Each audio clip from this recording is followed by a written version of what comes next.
या 2 दिवसाच्या अधिवेशनामध्ये अतिशय चांगल्या पद्धतीने ह्या अधिवेशनाच्या बातम्या आणि माहिती ही जनतेपर्यंत पोहोचवली। माननीय उपमुख्यमंत्र्यांनी अत्यंत विस्तृतपणे आणि सविस्तरपणे आपल्याला 2 दिवसातल्या कामकाजाचा आढावा दिलेला आहे आणि मला नाही वाटत की कोणताही प्रश्न आपल्या मनात आता शिल्लक राहिलेला असेल। पण मला बोलतो ना अजून मी, माझं बोलणं पूर्ण करू द्या ना तुम्ही, मला बोलणं पुरं करू द्या।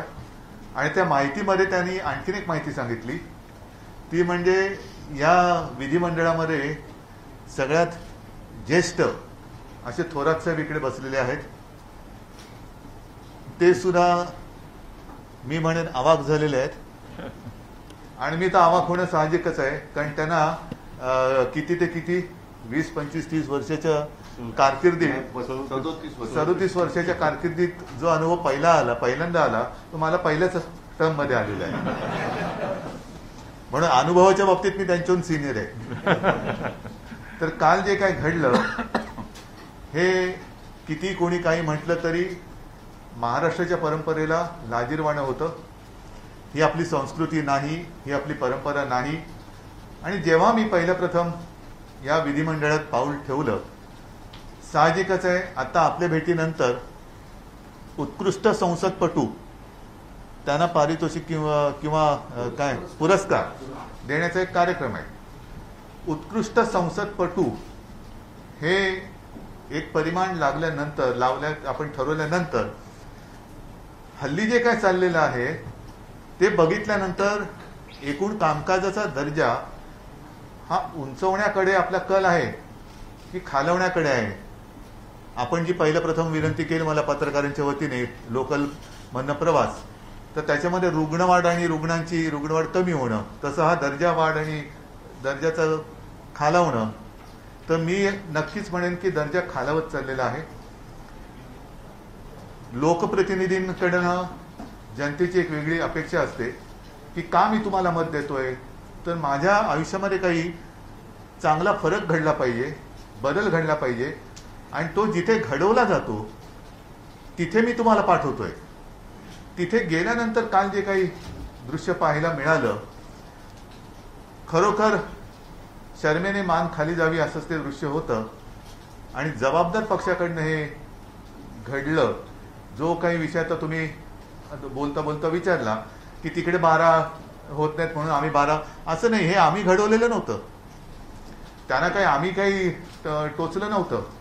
साधा विषय असा होता की ओबीसी समाजाचं जे ठराव आम्ही केले, मराठा समाजाबद्दल केला, ओबीसी समाजाबद्दल केला, शेतकऱ्यांबद्दल केला, हा तुमचा अधिकार आहे, तुम्ही आमच्याशी सहमत व्हा अथवा असहमत व्हा, तुम्हाला जे काय बोलायचं ते तुम्ही बोलायला तुमचा पूर्ण अधिकार आहे, त्याला लोकशाही म्हणतात।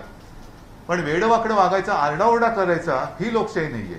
ती लोकशाही असेल तर ती रस्त्यावरती करण्याचा तुमचा अधिकार आहे, पण सभागृहामध्ये समोर माईक असतात, माईक ओढायचे, माईक असून सुद्धा बेंबीच्या देठापासून ओरडायचं, ही काही आरोग्यदायी लोकशाहीची लक्षणं नाहीयेत। आणि काल जे आपल्या सगळ्यांच्या समोर घडलं ते तर समोर आलेलं आहे, पण त्याच्यानंतर भास्कररावांच्या सोबत जे दालनामध्ये घडलं त्यातलं बरंचसं वर्णन त्यांनी केलं, संपूर्ण वर्णन केलेलं नाही। ते ऐकल्यानंतर अक्षरशः शिसारी यावं असं हे वर्तन महाराष्ट्रामध्ये घडू शकतं, याच्यावरती माझा काय कोणाचाच विश्वास बसणार नाही। तर अशी ही परंपरा आपल्या राज्याची, देशामध्ये हा पायंडा पडता कामा नये।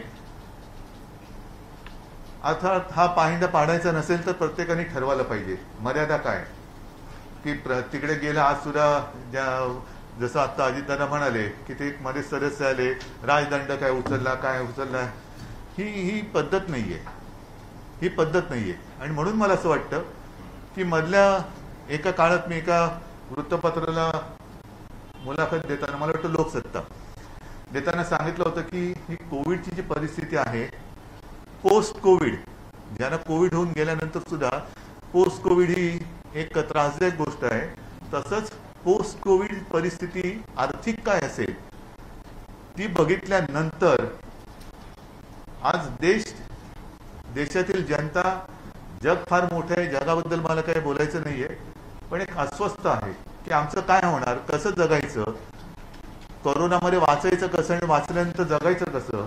आणि त्या दृष्टीने जर का आपण काही हालचाल करणार नसू आणि केवळ सत्ता एके सत्ता हाच जर का आपला अट्टहास असेल, तर मग मला असं वाटतं एकूणच दिवस फार वाईट येत चाललेले आहेत, एकूणच दिवस वाईट येत चाललेले आहेत. आणि 2 दिवसाचं अधिवेशन, ह्या 2 दिवसाच्या अधिवेशनाचा संपूर्ण आढावा आपण आता माननीय उपमुख्यमंत्र्यांकडनं ऐकला की 2 दिवसामध्ये एवढं काम राज्याच्या हिताचं करणारं हे सरकार आहे.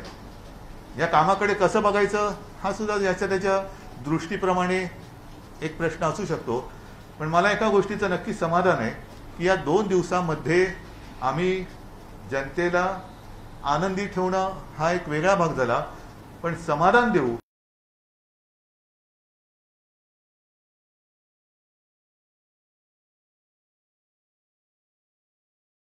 आणि ज्यांच्याकडनं जे घडू नये ते घडलं त्यांनी लवकर सुधारावं अशा त्यांना मी शुभेच्छा देतो.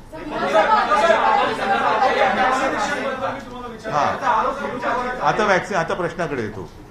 बोगस वॅक्सिनेशन हा एक जो प्रकार आहे हा सुद्धा म्हणजे कशामध्ये भ्रष्टाचार करावा हा एक जीव घेणारा प्रकार आहे. वॅक्सिन घेतल्यानंतर सुद्धा काही ठिकाणी आपल्याला असं ऐकायला येतं की वॅक्सिन घेतलेल्याला सुद्धा संसर्ग होतोय. आणि हे पहिल्यांदा सुद्धा सांगण्यात आलेलं होतं की वॅक्सिन घेतल्यानंतर कोरोना होणार नाही असं नाही, कोरोना होऊ शकेल आणि तो होऊ नये म्हणून मास्क घालणं हे गरजेचं आहे. अर्थात तो भाग वेगळा आहे. बोगस वॅक्सिनेशनच्या बाबतीमध्ये ज्यांनी जे त्याच्यामध्ये इन्व्हॉल्व आहेत त्यांच्यावरती कडक कारवाई तर केली जाणारच, नक्कीच केली जाणार. आणि ज्यांनी बोगस वॅक्सिन, त्यांचा काहीच दोष नाही, अनावधानाने घेतलेलं आहे, त्यांना रितसर वॅक्सिन हे दिलेलं आहे. फक्त एक बघावं लागेल की त्यांना वॅक्सिन म्हणून नक्की दिलं काय होतं, म्हणजे त्याचं पुन्हा दुष्परिणाम होणार नाही, डॉक्टरांचा सल्ला वगैरे घेऊन ते करावं लागेल.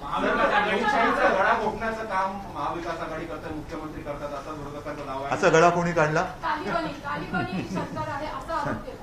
ठीक आहे, नाही, मी तुम्हाला एक सांगतो, सरकारचं कर्तव्य आहे जनतेचं समाधान करणं. विरोधी पक्ष त्याच्यात समाधानी असमाधानी होणं न होणं त्यांचा प्रश्न आहे. आमचा प्रयत्न आहे की जनतेला समाधान करणं. सरकार स्थिर आहे का? ज्या पद्धतीनं काही दिवसांपासून जी चर्चा सुरू आहे वेगवेगळी, काय महाविकासमध्ये स्थिर आहे का? कारण की वेगवेगळी चर्चा सुरू आहे. मी या दोघांच्या मध्ये निघायचं म्हटलं तर कुठच्या बाजूने निघू ते सांगा. चर्चा सुरू झाली आहे की तुमची जी पंतप्रधानांबरोबर भेट झाली त्यानंतर तुमची आणि भाजपाची जवळीक वाढलेली आहे आणि काहीतरी होऊ शकतं भविष्यामध्ये. आणि हे सरकार अहो 30 वर्ष एकत्र राहून काही नाही झालं तर आता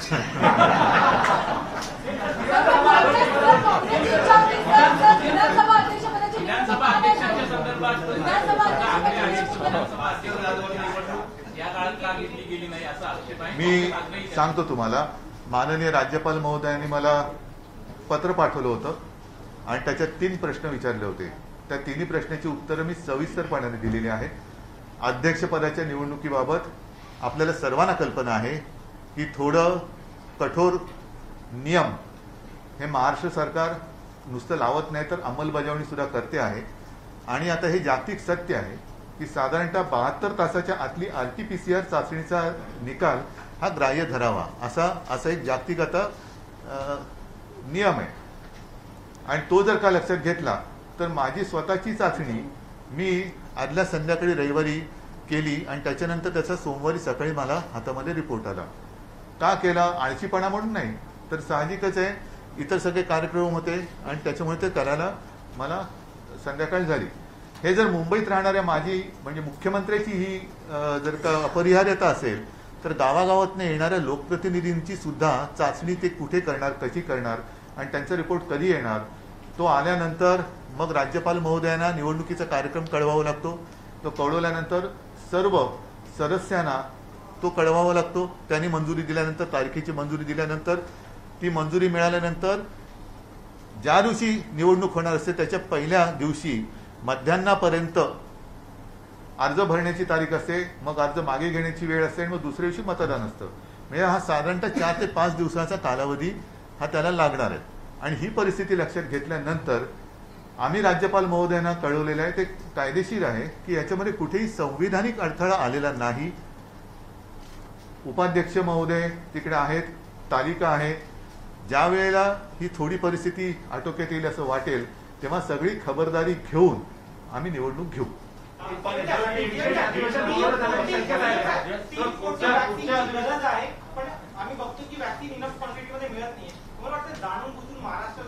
नाही, मी तुम्हाला खरं सांगू का, मला विरोधी पक्षांनी जरी किती काही राजकारण करण्याचा प्रयत्न केला तरी आम्ही मात्र ह्या जनतेच्या जीवाशी खेळ होईल असं राजकारण करणार नाही. एवढे नीचपणा आमच्यामध्ये नाही आहे.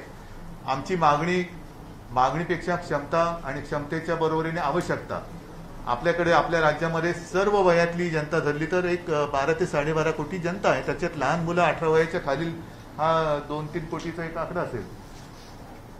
हा नाही, एक मिनिट, मी मागेही आपल्याला सांगितलं होतं की ज्या वेळेला 18 ते 44 वयोगटातील नागरिकांच्या लसीकरणाची जबाबदारी ही केंद्राने राज्याकडे दिली, तीही आम्ही तयारी दर्शवली होती.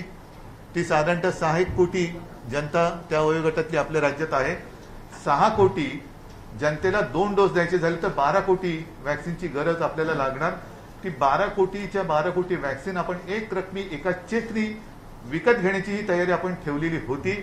मात्र त्या प्रमाणामध्ये पुरवठा होत नव्हता आणि म्हणून आपल्याला नाईलाजाने 18 ते 44 वयोगटातील नागरिकांची लसीकरणाची प्रक्रिया ही थांबवावी लागली होती. आता आपली क्षमता आपण दाखवलेली आहे. काल परवाकडे एका दिवसात 8,10,000 हा देशातला एक उच्चांक महाराष्ट्र राज्याने वॅक्सिनेशनच्या बाबतीत करून दाखवलेला आहे. आपली क्षमता आपण 15 लाखाची ठेवलेली आहे. आवश्यकता वाटली तर तीही आपण वाढवू शकू. दिवस रात्र चालू. हे केव्हा शक्य होईल की वॅक्सिनचा पुरवठा, लसीचा पुरवठा हा आपल्याकडे सुरळीत आणि आवश्यक होईल तेव्हा. आत्ताची शक्यता अशी आहे की ऑगस्ट-सप्टेंबर नंतर एक साधारणतः मे महिन्यानंतर जूनमध्ये थोडी संख्या वाढली, जून नंतर जुलैमध्ये वाढली. जसं आपल्याकडे लस उत्पादक 2च कंपन्या आहेत सध्या तरी. बाकीच्या कंपन्या स्पुटनिकची लस आले पण ती आहे कुठे अजून कोणाच्या काही लक्षात आलेलं नाहीये. आणखीन काही लस बनवणाऱ्या कंपन्या म्हणजे जॉन्सन असेल, नोव्हॅक्स असेल, झायडस आहे, ह्या सगळ्या फायझर आणि मॉडर्ना, अजून आपल्याकडे मॉडर्नाला आता परवानगी मिळालेली आहे. आता परवानगी मिळाली तर हे जसं वाढेल तसतशी लसीकरणाची सुद्धा आपली जो वेग आहे आपला तो वाढवता येईल.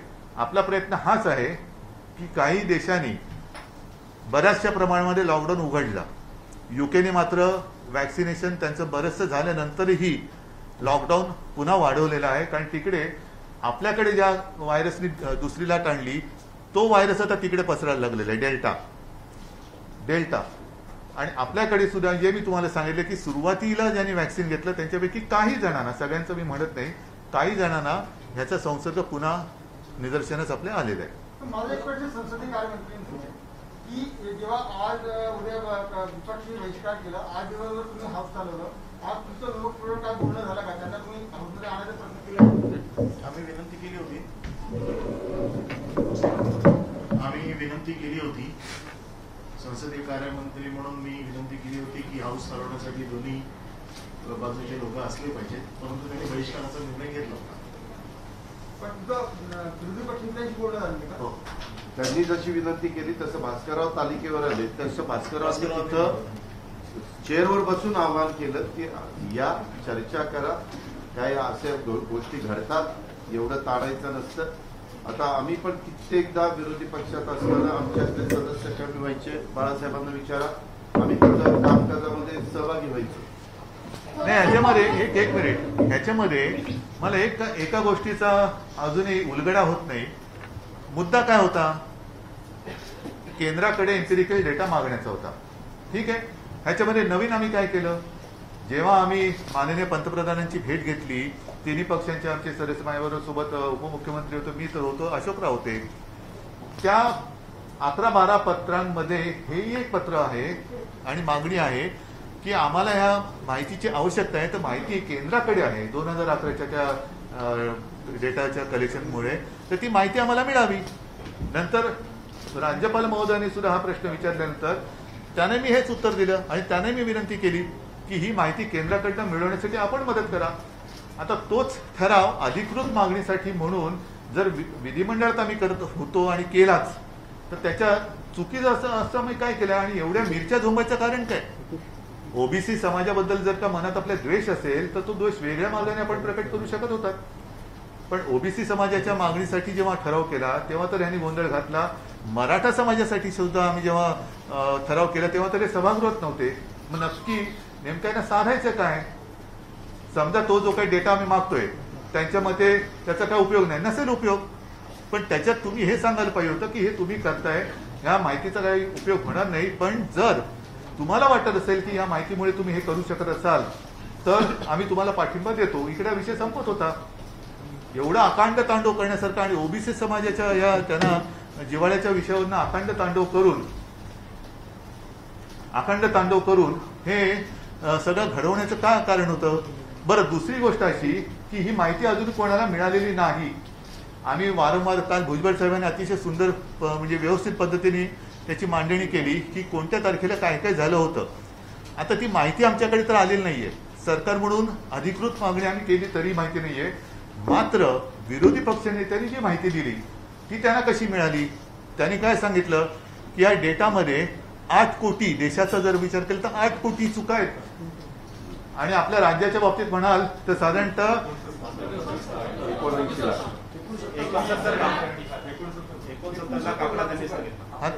ही माहिती तुम्हाला कशी कळली? बरोबर आहे, म्हणजे तुम्हाला माहित नाही, आम्हाला सरकार म्हणून माहित नाही, त्यांच्या कानात कोणी सांगितली?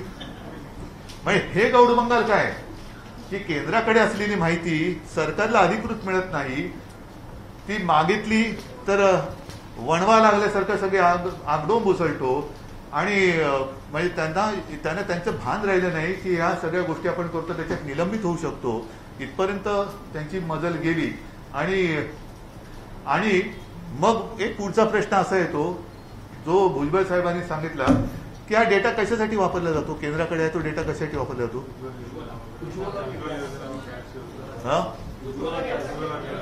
आता ही योजना कोणाची आहे?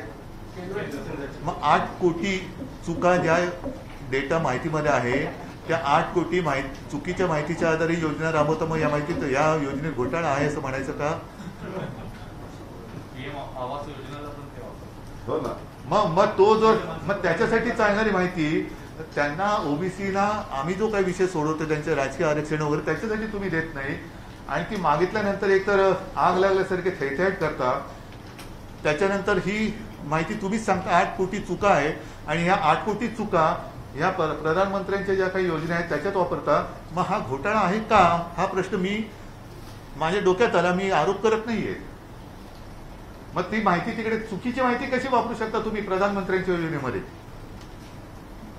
हे सगळं गौडबंगाल आहे की कशावर नेमकं कारण काय हेच मला अजून कळत नाहीये की नेमकं असं आमच्याकडनं कोणता अपराध घडला की ही ओबीसीना न्याय देण्यासाठी आम्ही मागणी केली. हा कोणता अपराध घडला? आणि ती माहिती पुन्हा एकदा सांगतो, निरुपयोगी असेल तर तुम्ही आम्हाला सांगू शकता की केंद्रात आमचं सरकार आहे, आम्ही सुद्धा इकडे सत्तेत होतो, आम्ही प्रयत्न केला होता. मग तुम्ही सुद्धा ही माहिती मागितली होती. तुम्ही माहिती मागितली होती ती कशासाठी मागितली होती? चुकीची माहिती. जर 8 कोटी चुका आहेत हे माहीत असताना सुद्धा माहिती का मागितली होती? आणि जर पुन्हा सांगतो ही निरुपयोगी माहिती असेल तर तेही सांगायला काही त्यांनी हरकत नव्हती. निरुपयोगी आहे पण आपल्या समाजासाठी आपण या माहितीच्या आधारे करू शकता ना, तर आमचा पाठिंबा आहे. काय झालं असतं?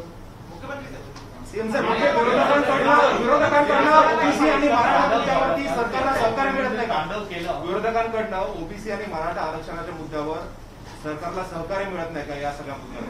मी असं कोणतंही वक्तव्य केलेलं नाही, परंतु काल जे घडलं ते आपल्या समोर आहे. भानगड केली हाऊसमध्ये, ऑपोजिशननी काल हाऊसमध्ये आणि स्पीकरच्या कॅबिनेटमध्ये इतकं तांडव वगैरे केलं आपण, परंतु 1.5 वर्षापासून ऑलमोस्ट इट्स ओव्हर 1.5 years होता सरकारला. पण काल इतकं करून सुद्धा निषेध करताना त्यांना फायनली हे ठाकरे सरकार आहे असं म्हणावं लागलं. ते म्हणायला सुरुवात केली. अगोदरपासून ते वर सेइंग इन इट वाज as you were not exactly in charge of the government. तर ह्याला आपण कसं रिॲक्ट करतो? काल हे निषेध नाही, पण त्याच्या आधी सुद्धा जेव्हा हे घडलं त्याच्या आधी सुद्धा सभागृहाचं कामकाज सुरू झाल्यापासून म्हणजे असं पहिल्या बॉलपासून म्हणतो आपण ही सुरुवात झाली आणि ज्या पद्धतीने त्यांनी सरकारच्या निषेध करण्याच्या घोषणा दिल्या ह्या लांछनास्पद होत्या. म्हणजे अशा कधी घोषणा सरकारविरुद्ध देणं हे एक रस्त्यावरती ठीक आहे, पण सभागृहात जिकडे आपण अनेकांची स्वप्न असतात त्या सभागृहात येण्यासाठी, अनेक जनतेची स्वप्न या सभागृहातल्या निर्णयावरती अवलंबून असतात, आयुष्य त्याच्यावरती अवलंबून असतं आणि त्या सभागृहाच्या कामकाजाची अशी थट्टा करणं ही लोकशाहीची थट्टा आहे. लोकशाहीची थट्टा आहे. महाविकास आघाडीच्या अनेक आमदार असतील, मंत्र्यांवरती ईडी आणि इतर संस्थांचा सूत्रधार सुरू आहे. अनेक सदस्यांनी म्हटलं आहे का हा लोकशाहीला काळीमा नाहीये, हा लोकशाहीला पांढरीमा आहे. मुख्यमंत्री म्हणून आणि सरकार म्हणून काही लोकशाहीला वाचवायचं असेल तर पत्रकारांना लक्षात दिलं पाहिजे. त्यांना मी सांगितलं ना की तुम्ही कृषी कायदे तो मुद्दा नाहीये. कृषी कायदा आणि कामगार कायदे हे दोन कायदे केंद्राने केले, ते लोकशाहीला घातक आहे. आपण जसं मागच्या वेळेला बोलले तसंच. पण जर तुम्ही कृषी कायदा जर आणलाय एवढा प्रेमाने शेतकऱ्यांसाठी, आम्ही त्याचं अभिनंदन करतो. पण पत्रकारांसाठी कायदा सुधारणा करण्याचा अधिकार जसा केंद्राकडे आहे तसा राज्याकडे पण आहे. तो कधी करणार?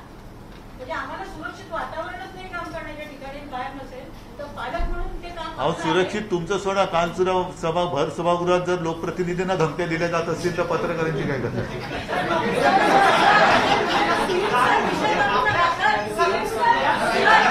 मला वाटतं आपण आता मला वाटतं सगळे विषय तसे झालेले आहेत.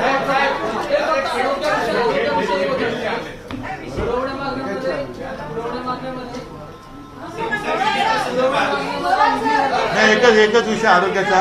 पुरवण्या मागण्यामध्ये आरोग्याविषयी निधी पण बऱ्याच ठिकाणी म्हणजे आरोग्य मंत्र्यांनी पदं रिक्त आहेत.